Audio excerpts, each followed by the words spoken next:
Welcome, I'm Joseph Bradley, and today we're at a wildlife reserve in the Sepulveda Basin here in Los Angeles County. Now this reserve was built in 1988 and is part of a large floodplain. When it was built, the master plan was to create a place where migrating birds could come, rest, maybe raise a family, and then continue on their way. And the reason I'm here today is to see if that purpose is still being maintained. Now again, a wildlife reserve is mostly for migrating birds, and the best way to allow it to do its job is to keep people away from it as much as possible without alienating those same people. So how do you do that? Well, some of the ways this reserve uses is to, 1, hide it. You can only see a little part of it from bridges, and there are almost no signs telling people about it. And 2, to make getting to it just inconvenient enough to stop most people from even trying. The Sepulveda Basin is a very large area of land dedicated to flood control, and everything they do has that in mind. However, with the great job that they've been doing with dams and reservoirs and the like, they had other areas that they could put to other uses. Now, it would be nice to think that this wonderful wildlife reserve was the brainchild of some forward-thinking conservationist, but it wasn't. In fact, its potential as a reserve was discovered completely by accident.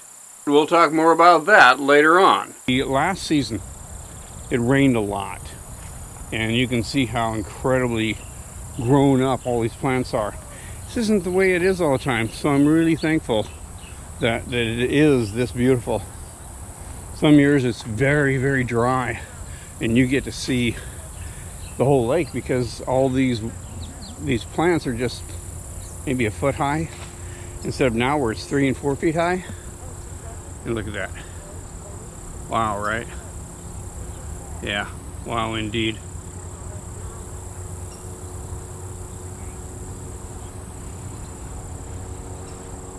Okay, we have the first of the actual outlook.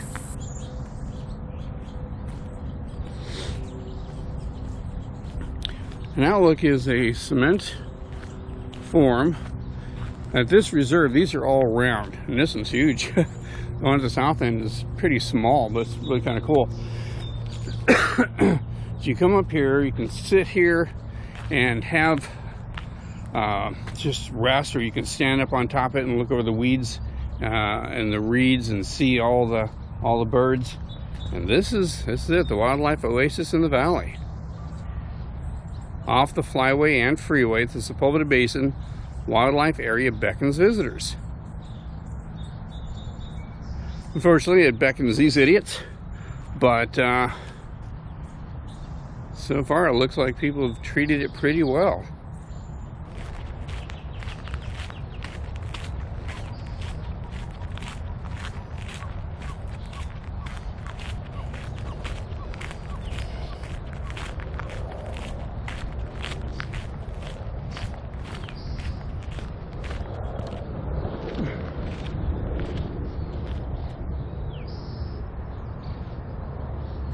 How you doing this morning? Good morning.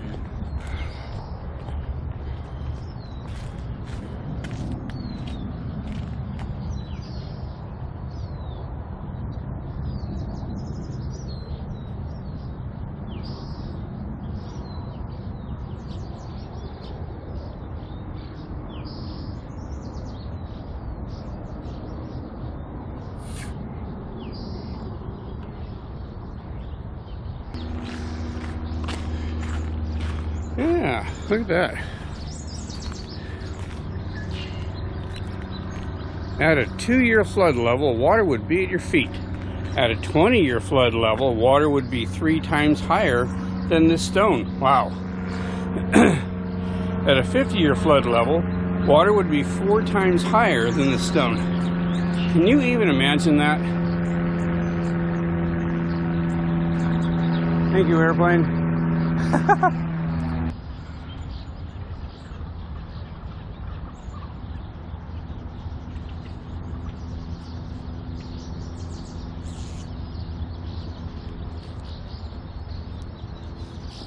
Now let's check this one out here. Our emerging lake the Sepulveda Basin Wildlife Area emerged out of the mud and the burrow pits, or borrow pits.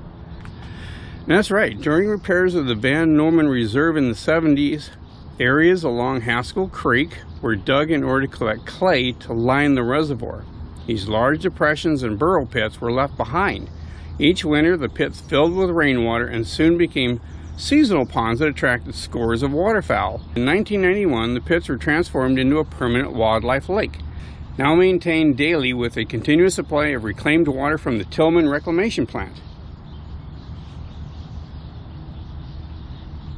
The lake can hold 13 million gallons of water, and 4.7 million gallons of water flow into at the north end, while an equal amount is released into Haskell Creek at the south end. So all of this water is replaced every 3 days. Let's see what they got to say on this plaque. Now, they've got a nice compass here, north, south, east, west. Pathways to the sky. In fall, the feathered flock to the Sepulveda Basin. Listen quietly, how many calls do you hear? Each autumn, the skies above California become alive as millions of birds migrate along the Pacific Flyway.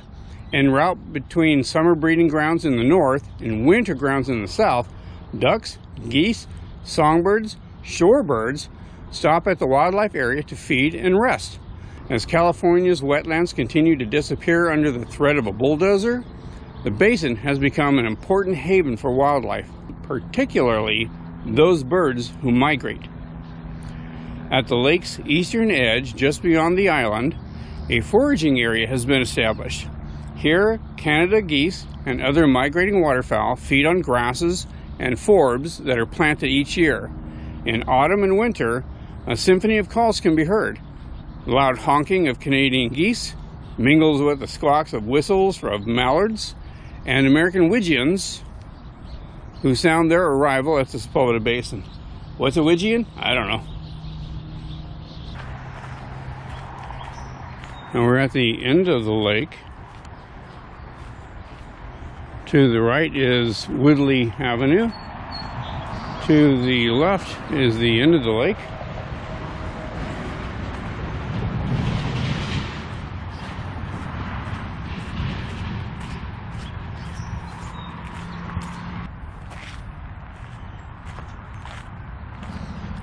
Now here you see quite a large expanse of nothingness. Now this is the eastern part of the Wilderness Reserve between the lake and the freeway. There's nothing here. There's no way for humans to get out except to just walk into it, which they do not want. They want this preserved for or reserved for wildlife, period. So yay, good for them. Another notch for them, another point. They are doing a beautiful job. Maintaining the purpose of a place like this takes a lot of work from a dedicated bunch of people. Trash must be removed, trails must be kept clear, trees must be kept trimmed, the water must be kept clean. I decided to use a point system for a completely unscientific grading system, so let's take a look at how this reserve is doing. While I was filming, I came across a group of people collecting trash. They had at least 4 really huge full bags. Now I think they were volunteers because they were seniors and they weren't wearing uniforms. Well, 1 point for the city and 1 huge point for the volunteers. Now there are several round cement observation points on the west side of the lake. Unfortunately, some of them had graffiti on the cement and on the plaques. +1 for the observation points and the information plaques, but -1 point for the graffiti and not keeping up with removing it. Now the trails were clean and free of any overgrowth, another point for the city.